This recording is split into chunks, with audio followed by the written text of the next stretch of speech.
Jelas sampai sini? Paham sampai sini? Siap lanjut? Betul?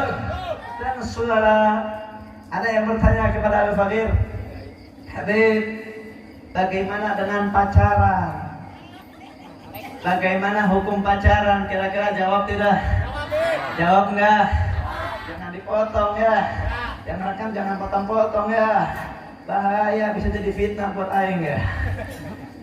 Jadi saudara, untuk hukum pacaran boleh. Wah, sesat nih Habib. Wah, edan si Habib ya. Ngomong pacaran boleh.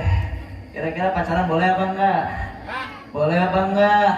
Boleh. Tapi ada syaratnya. Apa Habib syaratnya? Yang pertama, enggak boleh ketemu. Yang pertama apa? Enggak boleh ketemu. Ya udah Habib, kalau enggak boleh ketemu, teleponan boleh enggak? Teleponan enggak boleh. Teleponan enggak boleh. Ya udah Habib, surat-suratan deh, surat-suratan boleh enggak Habib? Enggak boleh. Teleponan enggak boleh. Surat-suratan enggak boleh. Terus Beb, ya udah nganjang deh, nganjang. Malam mingguan Beb, malam mingguan boleh nggak Beb? Boleh. Tapi dengan syarat ngobrol lu sama bapaknya sampai pagi loh. Jadi pacaran boleh nggak? Boleh nggak? Boleh nggak? Boleh ketemu? Boleh nggak ketemu? Boleh. Teleponan boleh nggak? Surat-suratan boleh? Kalau ketemu boleh nggak? Boleh, ngobrol lu sama bapaknya sampai pagi loh. Ya lagi sekarang keterlaluan saudara. Ini orang tua pada goblok semua nih. Orang tua pada tolol semua nih. Anak-anaknya pacaran bukannya dimarahin malah dibiarin. Datang lakinya ke rumah pacarnya, ke rumah ceweknya. Nah si ibunya ngomong, Bang, itu kasihan tuh anak kita pacaran. Udah, suruh masuk aja, nggak enak tadi dia tetangga. Nah, disuruh masuk deh. Udah di ruang tamu, udah suruh masuk aja ke kamar. Ya makin goblok orang tua, betul? Kira-kira kacau tidak orang tuanya? Goblok nggak orang tuanya? Ini orang tua menjerumuskan anaknya ke dalam kemaksiatan. Na'udzubillahi min. Jadi tujuan yang pertama apa saudara?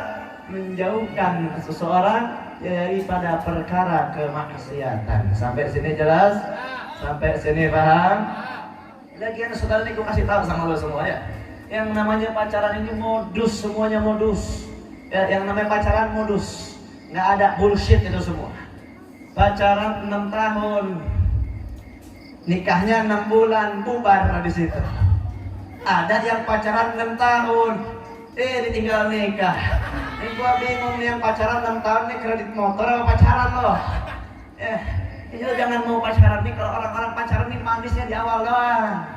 Kalau pacaran manis, pasangan jatuh, kenapa sayang? Apa sayang kenapa? Dipegang kakinya, yang sakit paha, yang sakit kaki yang dipegang paha. Jadi modus semuanya, betul? Kalau udah nikah mas saudara, udah nikah nih 2 tahun, 3 tahun nikah, istrinya jatuh ke sandung, lu buta apa lu batuk gede lu nggak lihat, goblok lu. Pasti kayak gitu semua, betul? Jadi yang pacaran semuanya modus. Kira-kira sampai sini jelas? Sampai sini paham? Lanjut.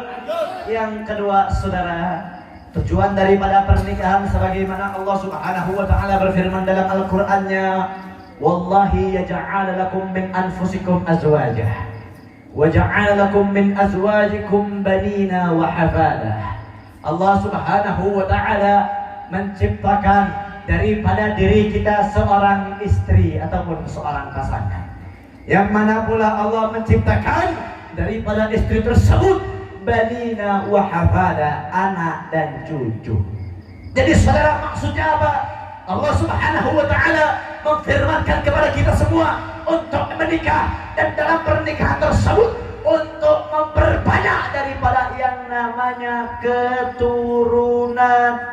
Jadi kalau ada orang beralasan ngapain lu nikah, gua pengen punya anak, gua pengen punya cucu, benar apa enggak? Benar saudara.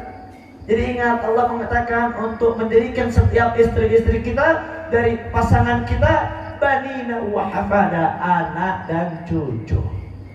Dan saudara, Nabi pun menegaskan di dalam hadisnya, tazawwaju waqtaru, menikahlah engkau dan berbanyaklah keturunanmu. Dikarenakan kenapa? di yaumil qiyamah nanti aku akan membanggakan setiap umatku yang memperbanyak daripada keturunannya, saudara.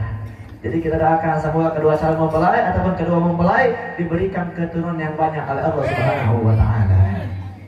Allah memerintahkan kepada kita untuk punya keturunan yang banyak apa yang dikit? Banyak apa dikit? Kurang kompak, lu pada ngantuk semua lo. Ngantuk lo.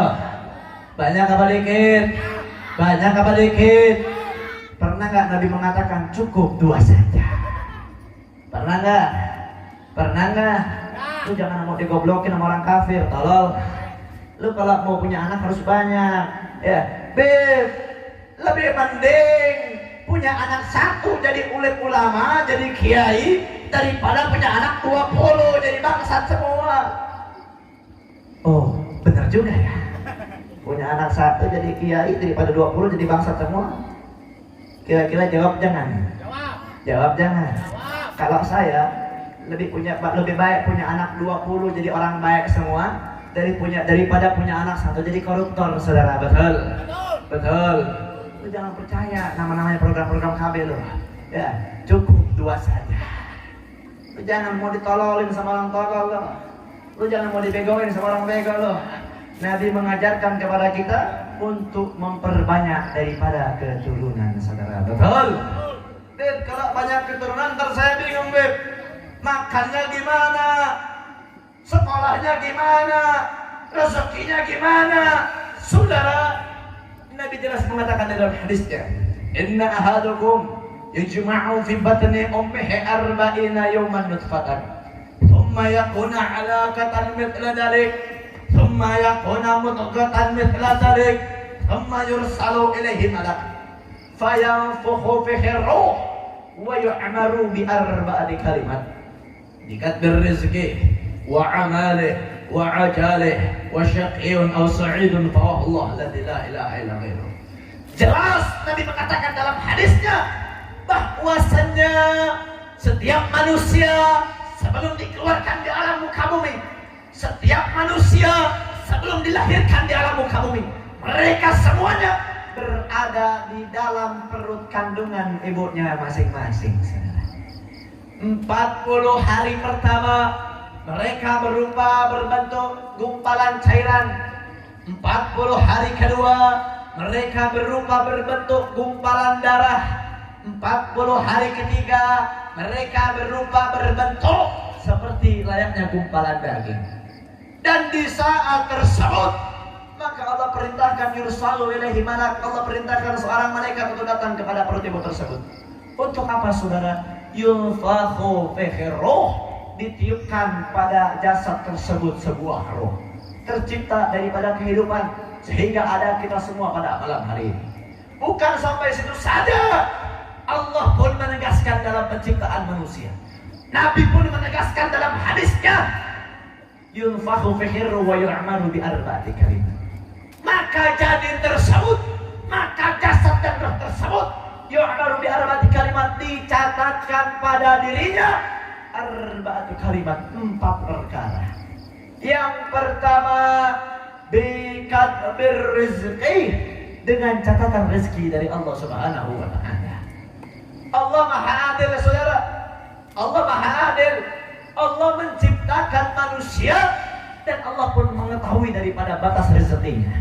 Allah menciptakan manusia dan Allah pun mengetahui daripada kebutuhan biologisnya. Sehingga Allah katakan, Allah catatkan rezeki setiap hambanya. Allah catatkan rezeki setiap hambanya. Tidak akan berkurang, tapi bisa bertambah. Dengan apa bertambah? Nabi mengatakan juga dalam hadisnya, mana qasomalan min salakatin bal yazdad. Tidak akan berkurang harta dari sedekah, akan tetapi terus bertambah. Selaras dengan firman Allah Subhanahu wa taala, la in syakartum la'azidannakum wa la in kafartum inna adzabi lasyadid. La in syakartum la'azidannakum, jikalau kalian mensyukuri nikmat yang aku berikan, jikalau kalian mensyukuri apa-apa yang aku berikan, la'azidannakum, maka aku akan tambahkan nikmat tersebut. Wa la in kafartum, jikalau kalian mengkufurinya, Wala in kafartum, jikalau kalian tidak mensyukurinya, inna adzabil lasyadid, sesungguhnya adab Allah sangatlah pedih. Na'udzubillahi min. Saudara yang dirahmati oleh Allah Subhanahu wa taala.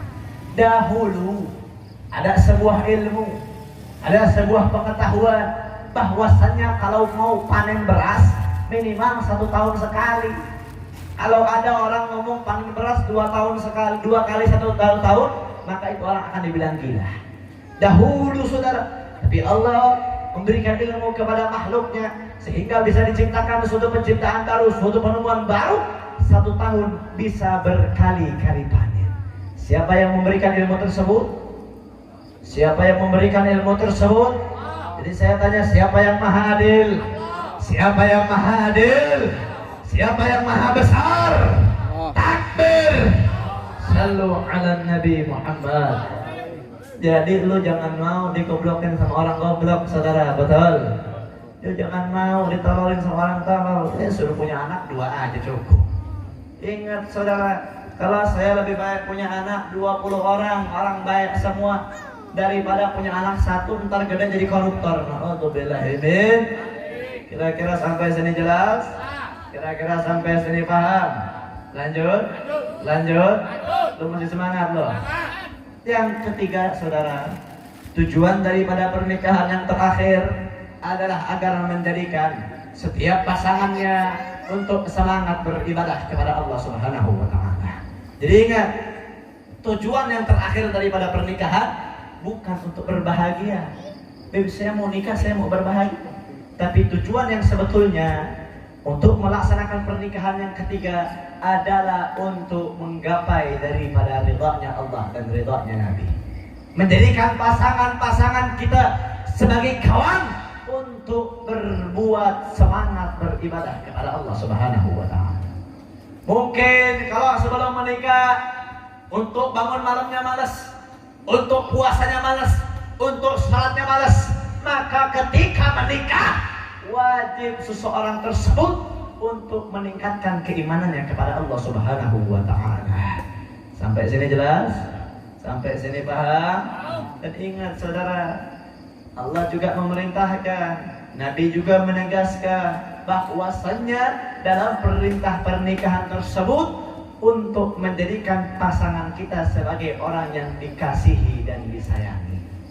Ingat nih, saya ada sedikit puisi buat bagi kaum laki-laki. Ingat, perempuan bukan ia diciptakan dari tulang ubun yang harus selalu disanjung dan dipuja. Perempuan bukan juga ia diciptakan dari tulang kaki yang harus selalu disiksa dan disakiti. Perempuan diciptakan oleh Allah dari tulang rusuk sebelah kiri, dekat dengan hati untuk selalu disayangi, dekat dengan tangan untuk selalu dijagai. Kira-kira bagus tidak? Bagus tidak? Ada satu kisah saudara, bahwasanya ketika di saat tersebut Sayyidatuna Aisyah, Nabi pamit kepada Sayyidatuna Aisyah bahwasanya Nabi ingin hadir dalam suatu majlis, ingin hadir memberikan nasihat-nasihat kepada para sahabat. Akhirnya ketika di saat tersebut Sayyidatuna Aisyah tertidur, terlelap dalam tidurnya, sehingga ketika Nabi pulang, Nabi mengetok pintunya, Assalamualaikum. Ingat yang diajarkan Nabi, Assalamualaikum, bukan salam Pancasila. Ya, bukan salam Pancasila. Ini goblok nih orang pada ngomong nih. Kira-kira mau ngikutin salam diajar sama Nabi apa diajar sama BPIP? Sama Nabi apa sama BPIP? Lu jangan lu keluar rumah salam Pancasila. Kalau ada orang kayak gini gua kasih tahu, lempar sama air keras. Setuju? Salam Nabi mau diganti-ganti. Lanjut tidak? Akhirnya ketika Nabi telah menggedor pintunya 3 kali mengucap salam, tidak ada yang menjawab saudara. Akhirnya Nabi menaruh ridanya, salnya di atas pintu, dan ketika Sayyidatuna Aisyah bangun di subuhnya melihat suaminya nggak ada. Ya Rasulullah kemana ini? Ini Nabi kemana ini? Akhirnya ketika melihat pintu, ada salnya Nabi. Ketika dia buka pintu, maka Nabi tertidur di depan pintu tersebut. Saudara, sallu ala Nabi Muhammad. Allahumma salli wa sallim barik alaihi. Dibangunkan sama Sayyidina Aisyah. Wahai Nabi, kenapa kau tidak membangunkanku? Kenapa kau tidak memarahiku? Karena aku membiarkanmu tidur di luar dengan dawa yang dingin. Apa saudara yang dikatakan oleh Nabi? Wahai Aisyah, engkau diciptakan bukan untuk aku marahi, engkau diciptakan bukan untuk aku maki. Aku setelah memberikan salam 3 kali, tidak ada yang menjawab dan aku ketahui engkau sedang dalam keadaan tidur. Maka aku tidur di depan, aku tak ingin mengganggumu sedang dalam keadaan lelaki.